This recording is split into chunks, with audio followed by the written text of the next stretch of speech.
Time with Feeling.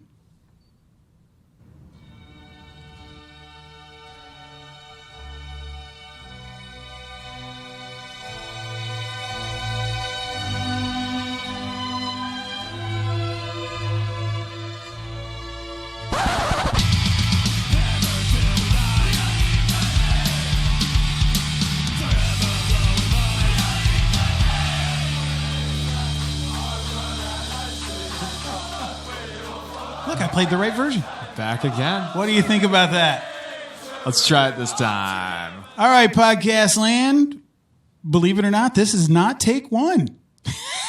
We had a pretty good conversation going. We had a good conversation going, and Kev completely forgot to create an audio file because he's stupid. No, don't blame yourself.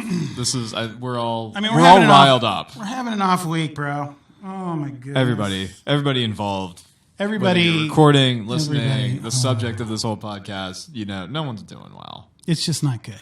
It's not a pretty thing. It's not good. Okay, let's make sure we can all see Mark's beautiful face. Oh, there you go. Hi, Mark. Okay, so we are the Columbus E13 back once again. It is Wednesday night, November 13th, 2019. We're not 100% sure here in Columbus, Ohio, if it's not actually the deep, darkest part of February because it's like 9 degrees outside. That's Fahrenheit, UK peeps. It's freaking cold. Like what the hell cold? Yeah. No, sweater weather, hoodies. I mean, we're wearing hoodies if you're watching this on YouTube. We're huddled for warmth. Yeah. But I mean, most of the United States, I guess 2/3 of the United States is like below freezing tonight. It's ridiculous. Anyway, most of you guys don't give a shit about the weather, so let's not talk about the weather. Let's talk about who is to blame for West Ham's less than wonderful form lately. I mean, wow. We were looking at the Claret and Hugh poll right before we came on, and some others. Dave Walker from West Ham Way did a poll. Yeah. Others that are out there, and everybody wonders what the hell's going on. And who's to blame?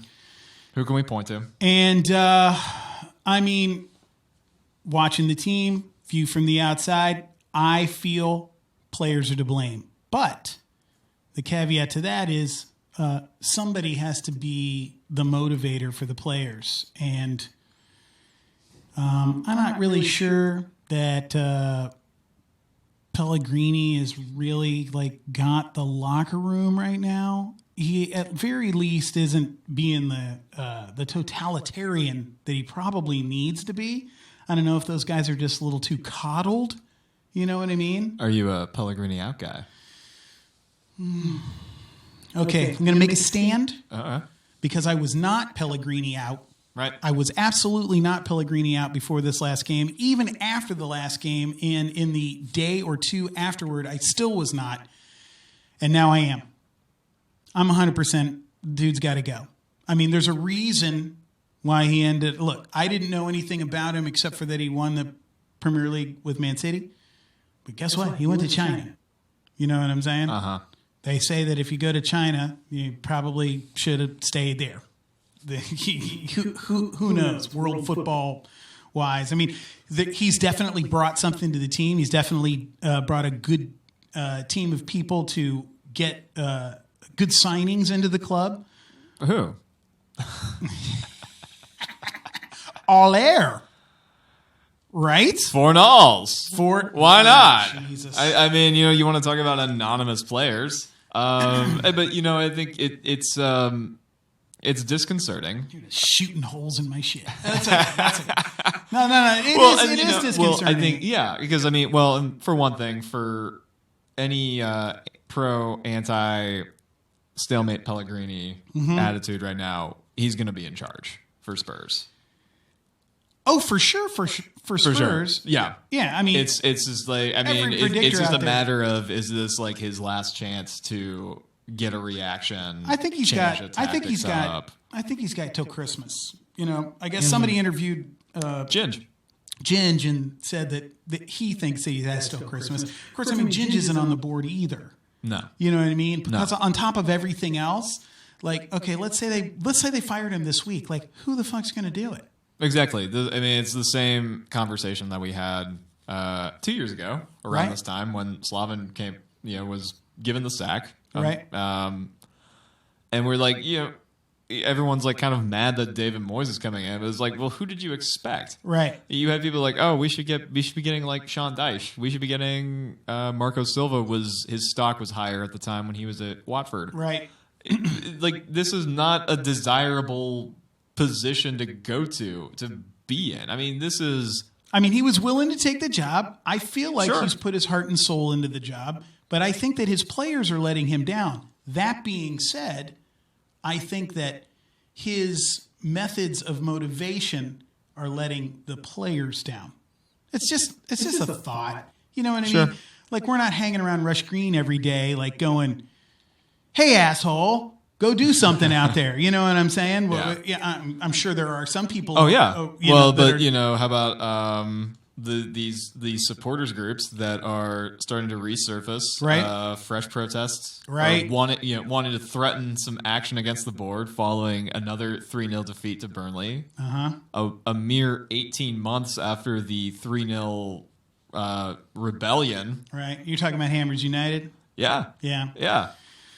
And I guess that guy, I can't remember the guy who got the ban, the guy who's like basically the guy that planted the flag. The guy who planted the flag at the Burnley match. He's come out and said, that his supporters are pressuring him to do something about it. And I guess the board is not hearing them or something. I just feel like supporters protests, probably 1,000% well-founded. Definitely well-intentioned. It's not cool. Like, if you feel like your team and your front office are not listening to you, for sure. Lord knows we've had that problem here in Columbus. You know what I mean? In years past. Not so much today, but not so much today. Thank goodness. But it's just a weird situation that I don't feel like we have any ground to stand on to be able to kind of even really have an opinion about that. We don't live there. Yeah. I got more respect than anything for the guys that do want to like go out and do something and pull up their bootstraps and get the board to listen to them and try to like do something to fix the team. I mean, everybody's behind for the same reason. Yeah. So, I support what they're doing. I just don't feel like I have kind of like the right to have an opinion about it. That's all. Yeah. Yeah, and that's totally well taken. Right. The board, like any management, is in a damned if you do, damned if you don't situation. For sure. I mean, when they protested at Burnley 18 months ago, it was, we need a director of football, we need people that want to put some money into this team. And sure enough, you got a manager, you got a director of football, and you got a $100 million investment or pound investment in this club. I mean, now it's and everyone was fine that they were fine to start the season, and they couldn't have seen this coming. This has been pointed out by a few other people before, but you didn't know that this season was going to reach this low point. We didn't know that Slaven Bilic's second season was going to take on this like holiday camp atmosphere. Do we really know that it has taken on this like holiday camp atmosphere? I mean, I've heard all this stuff that it's basically like a country club over there, and the boys are just coddled, and like nobody's like being very strict about it. And I saw this like other thing, like that they could learn lessons from Frank Lampard and like have imposing fines. I wouldn't be opposed to that. I mean, these guys obviously need some kind of.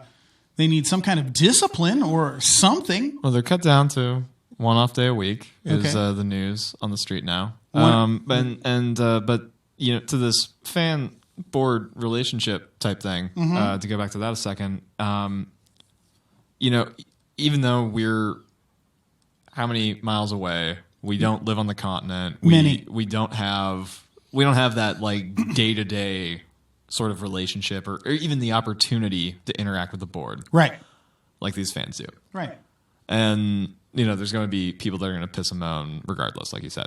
Right.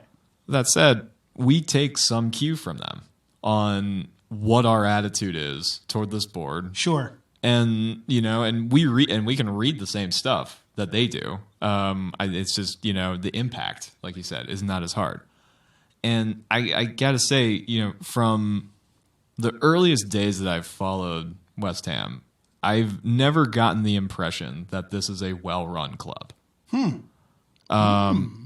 I mean, you have... You're talking about from a front office perspective or a board perspective. Yeah. You have, David Gold in his early 80s, who seems to be this positive, jokey grandfather figurehead who occasionally comes out on Twitter. A little goofy, a little fun. You have right? You have Sullivan, who...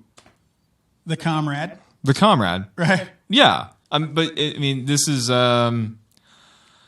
between him and Karen Brady, it's easy to feel embarrassed to be a fan when they're running these some days. Saturday morning for the match, I woke up and was reading her Sun column, which she has repeatedly said she will not give up, talking shit about Mesut Ozil, and then taking digs at Andy Carroll and Marko Arnautovic. Two players that they gave contracts to. Okay. Two players that they wanted to make the face of West Ham. Oh, I might have to start reading that. I didn't realize she had such bite. Oh, this is a woman who has said, Harry Kane can keep scoring goals as long as it's not against West Ham. Who the fuck says that? Oh, Jesus. Sorry, do you have to say explicit now? Well, whatever. I think it's already marked up, bro. That's terrible. Yeah.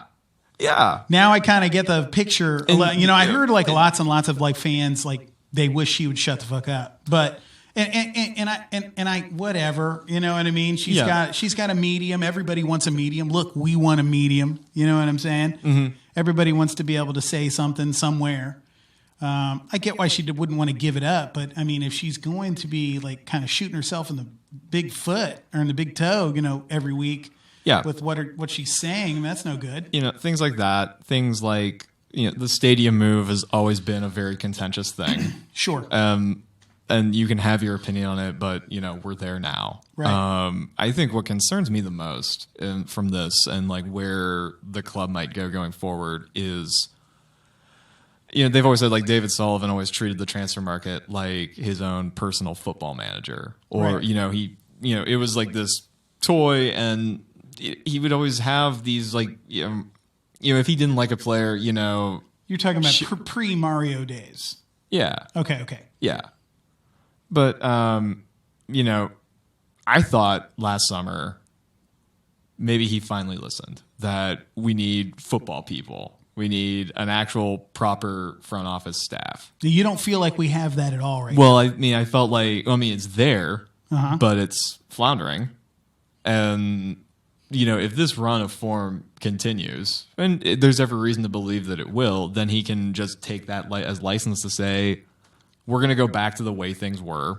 Oh, no. We're going to go back to, we're going to find some manager that has maybe some reputation, and then he's going to be sullied further because of what the board undermines him. Right. Or, we don't put in the money that we would need to. And it's just, that's going to have to keep getting bigger. And I don't know. I don't know that I see a sustainable way out of it. Do you think we're headed for relegation? I don't think so. Okay. I kind of don't think so either. I think it's a third of the season gone. Yeah. Okay. Or basically almost a third, or maybe we're right at a third. Even Pellegrini said even right now, even with our terrible form over the last 8 games since we had a win. 7. Yeah. That we still have more points at this point than we did at this point last season. Of course, last season we started off with 4 losses in a row. Yeah. And then just a peppered point here, win there, up until this point. And this could totally bite us in the ass in a couple months. Right. But as much as things suck right now, there are still 3 worse teams than us. 4 if you count the actual 4 now. The count. Yeah, 4 if you count look at the actual table, 16th. Right. But if it gets that bad that we're doing worse than Watford or we're doing worse than Norwich. Clean house. Yeah, yeah. But then then where are we at if they do stay up, then we'll clean. I mean, they'll clean house anyway. We're gonna see some turnover, as it always happens. But then we're gonna keep being force fed this arrogance that we need to think like a big club. We need to be a top 6 club, and these guys have shown no aptitude for getting to that point. Right. I mean, there's Knees Up Mother Brown has a discussion going right now. It's been 10 years since the Davids bought the club. Right. Have they topped out? Has it been 10?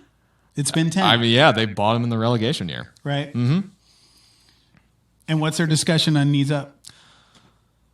Just, it's the same. Like, how are we? Like, the state of same, things? like, he's got another $300 million to bilk out of this club. He got everything that he wanted to when we tore down our old stadium. This that's sort of like that typical, like, very indignant fan reaction. Right. And, those are fair. Okay, so the thing is, like, I realized this is one of the things we really were going to go into too deep. But let me ask you this real quick. So the idea that the board could just be removed, okay? How does that really work? Does anybody really think that can happen? Am I just completely off base here? So let's talk about the fact that people were protesting that at any time in the past, okay? Like, the board has to go, Brady has to go, Sullivan has to go, Gold has to go. These are the people that own the club. These are the people that monetarily own the club. Now, should they keep their nose out of the operations of football? Should they just give the money when the money is needed so that the people that know how to win can help make them more money by selling tickets and just keep their noses out of the business end of it? That part I understand. But I mean, the idea that fan reaction could force these guys to sell and leave their positions, that just seems so far-fetched to me, no matter how impassioned the fan reaction is. Am I completely wrong? Oh, my camera's freaking out. Go ahead. Good? No, you're not wrong. That said, I think they should sell up. I mean, it's how many times have we heard over the years, like, how proud these owners are that they're English and they didn't sell to some. They'll always use language like, we didn't sell to, like, a foreign investment consortium or some rich Arab. Yeah, they always have this, like, coded language that, like, we're English and we're really proud to be English. Well, that's not getting you to be a big club, and it certainly does not have much factor in, like, national pride. I mean, only if you're the wrong person for the job you're appointing yourself for. You know what I'm saying? So yeah. It just seemed to me like they made the right moves this year as far as, like, getting personnel in to be able to get the club the help that they actually needed. It just, a view from the outside, somebody who admittedly doesn't know shit, you know what I mean? It just seemed like they were doing the right stuff. Yeah, it seemed like that. But, what's going to happen? I mean, I guess that's, like, what I think about going forward. Okay. Are we going to go back to Jack Sullivan going on Twitter and be like, hey, guys, who should we sign? God, I hope not. That's a bad idea. Yeah, or the culture of leaks that was just prevalent at every which way. I don't know. Yeah, I don't know. It's a weird week. None of us feel good about our team that we love so much. And here it is, 20 minutes into our podcast, and we haven't even jumped on to one of the list of things that we were going to talk about as far as, like, who we feel like should sit and start and come up or come down, or problems with people speaking Spanish or whatever. You know what I mean? But we have some super cool guests on the second segment of this podcast. I just want to mention that Billie and Mick of Instagram fame will be our guests for part 2, which I'm recording very, very soon. But before we get into that, and you guys are bedazzled by Billie and Mick, let's talk about some basics. Let's talk about what people are talking about to do with the team going forward. as opposed to just how shitty we all feel. How's that? I mean, I feel like I've already given some grim predictions. All right. Okay. So like Wesley called out Pellegrini and said, "Look, you got to give Nathan Holland a chance." Okay. Yeah. So I heard that earlier this week. The U21s lost to Exeter 3-1. 3-1 today. Holland, I didn't get to watch the game, and I know Powell scored, but I don't know if Holland did anything or if Holland would do anything. I don't know enough about Nathan Holland to know whether or not he should have a chance. I mean, any of these U23 guys, 21s. Yeah. I mean, they're there for a reason. Right. I think I think it's hard to say that there's much harm in bringing Holland or it's Connor not like Coventry up, but they're not going to change. They're not going to be the saviors. They could be, Ben Johnson having that one game shot in the arm. Uh-huh. I think that's the most you can hope for. Does he play with the 23s? He's injured right now. Oh. But yeah, I think he's with the 23s, yeah.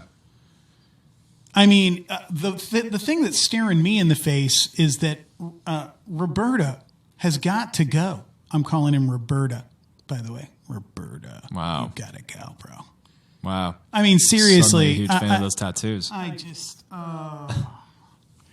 in the cup games, dude scared the shit out of me. I was like, oh, my God, I hope Fabianski doesn't go down. And as soon as he did, I was like, oh, my God. It's funny because I think I saw posts on all over social media where X basically said that Martin is slated to get the start against Spurs in a week and a couple days. That we're finally, going to get Roberta out of the sticks and see what happens there. But I mean, dude, that own goal, dude, just by itself. All I can do is laugh at it now. It was horrible at the time. I was like, how incompetent are you? I mean, yeah, we all watched the same train wreck together. Right. I mean, and once it became so predictable and it was the same play the same turnover every time. Yeah, that picture I posted on Instagram was right after that own goal. I'm just smiling at the camera and you guys are all like, what the fuck? In the background. And I'm just like, there you go. West Ham, shit football, great friends. What can you say? Who just knew that we would see the worst Premier League goalkeeper of all time? And now stuff's coming out that he may have gotten in some shady circumstances. Did you read about that? Yeah. What is that? What is going on with? Look, it's all speculation. I don't know any details about it. I couldn't find hardcore details about it, but something weird was going on. It's the same agent talk and the whatever backroom deals are made to get transfers done. I mean, you hear about it all the time. Sam Allardyce has been bunged on it before. But I mean, this happens everywhere. Aladicio. Oh yeah, that could be a future segment. Do we want him back? Well, I mean, who else is waiting in the wings? Rafa. China. He's in China now? Yeah. Okay. Moisey. Hasn't done anything since. Right. I'm going to be honest. I didn't think Moisey did a terrible job. But worked with what he had. Wasn't exciting. No. It wasn't exciting attacking football, which is, the West Ham way. So are we... which I get. You don't want to be bored out there. No. But you know what? Even when he parked the bus to beat Chelsea 1-0, that was... it was a good morning. That was a great morning. That felt nice at the Chelsea bar. That felt very nice. For once. For once. What else? Well, yeah. He's doing well. I mean, West Brom are on TV arguably as much as West Ham's on TV. Yeah, I've been able to watch them on ESPN Plus all the time. Yeah, it's been pretty cool. I mean, I even saw them play QPR earlier in the season where Jordan Hugo was starting up front. Nice. And there's no one seems to be banging on the door for him to come back in January, and I don't think we're any different. Well, the thing is that he is getting the much needed experience that he has with obviously an enthusiastic manager who knows what he's doing. He hasn't lost his locker room for sure down there. He's doing a great job. He knows Grady. You know what I mean? So I think he's being well nurtured And I wouldn't want to bring him out of there ahead of time. I don't want to bring him back. It's refreshing to see an academy player go to a championship club and actually start a lot and get accolades. It's pretty cool. Don't remember the last time that happened. I mean, we send guys out to League One clubs and they're doing well, but that doesn't mean much of anything. Right. So, I mean, this is, if we want to find a positive right now, this is one of the few. Okay. And, you're talking about the fact that Grady is doing well? Yes. Okay. Yes, he's doing well. He's on a promotion favorite. See, we could find something. There you go. Yeah. There's some small applause for Grady. And let's not screw with that. Yeah, you shouldn't mess with it. I mean, he when he very first was playing first team football last year, I was like, who the fuck is that? And then he came in and he had a couple of moments of brilliance, and then all of a sudden started to sink into the quicksand of mediocrity. Mm-hmm. It was bizarre. Yeah. And now he's shining. So yeah. And he seems happy. It's a good situation. Right. What about the situation with the Spaniards in the back? That Roberto's been in there. The rumors that Roberta and Valbuena have been sharing spots near the back. That basically Valbuena has been in there because he speaks Spanish. Now that's a little odd. Obviously, Agbana has been better form this year. Last year, I'd have been crying for Diep and the general all day long. Yeah. They were just so much better together. And then Agbana would come in there and everything would fall apart. Exact flip-flop this year.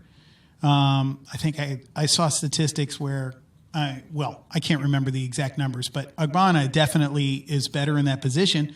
And I don't even understand why he wasn't. I mean, we had injuries going off last game. So obviously the subs that Pellegrini would have wanted to make didn't get made. And we can talk about that stuff, but I just think that is kind of a ridiculous reason if that is the reason that he's been getting the start. Yeah, that's absolute bullshit if it is true. I mean, not I'm calling this out as lies, but that is the most asinine reasoning. I mean, you're playing at an English club.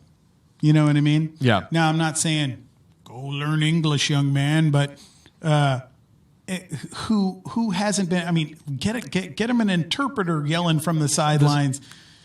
I mean, there are guys from every corner of the earth in the Premier League. Sure. And they function. Right.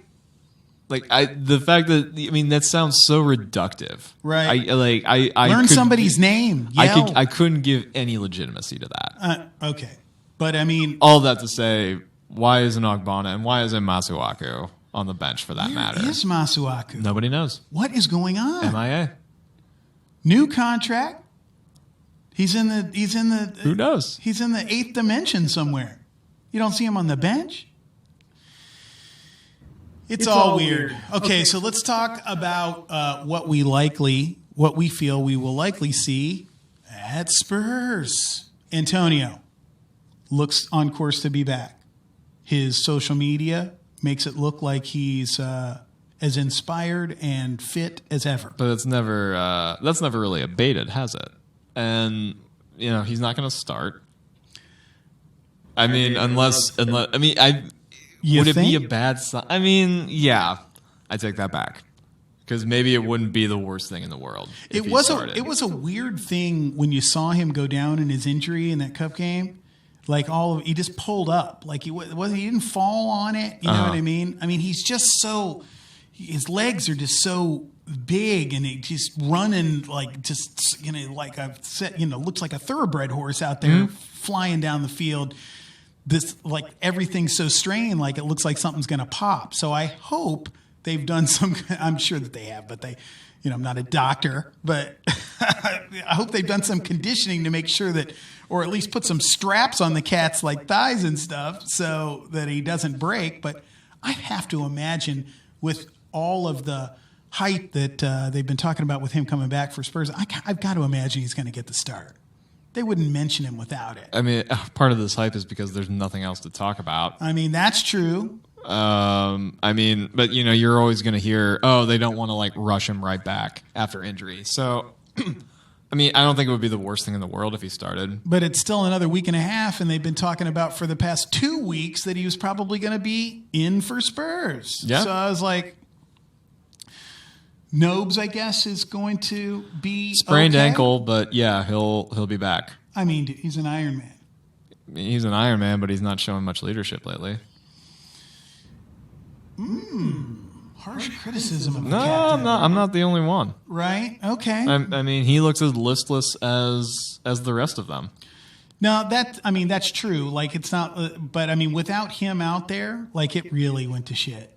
Oh yeah, You know what I mean? Without him, like, motivating anyone, it was just awful. What I think is notable for these two is, Lanzini is also out for 2 months, and no one seems to care. No one seems to care. What does that mean? I mean, there's almost a feeling of good riddance about this. This is, as some other folks are saying, he hasn't done anything in a year. He gets this $100K a week contract and has failed to produce this season. Right. Does this open up the room? Who's this open up the door for? Okay, so who comes in for him? Who starts in his spot?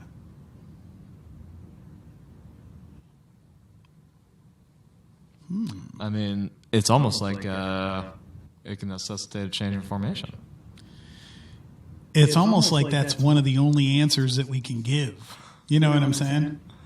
But that would be a really welcome answer. Later tonight, I'll try the FIFA change up and see what FIFA does. Yes. You know what I mean? This is how we do things in the Americas. Is we turn on our video games and let them make the decisions. I can't gamble on everything at every turn, so this is the next best thing. All right. Well, check it out. Like I said, it's not a super fun week. It's not funny. It's not fun. No. To be a West Ham fan, you gotta hope that they're going to get up for Tottenham, like they always do. Everyone is treating this as that bellwether match. They always raise the game against Tottenham. They do, and Tottenham is having a terrible time. Yeah. Terrible. Yeah. No one's happy and right now. Antonio's the burglar of New White Hart Lane is going to be in the lineup. Fingers crossed for a start. Antagonizing them at every minute. Got to believe something will happen. We'll find out what We'll find out what Billie and Mick think. We absolutely shit on Spurs! Well, we have some kind of a preview there for part 2 of our podcast today. But all right, we're going to let you guys go for now. It's been 30 minutes, and Billie and Mick coming up next.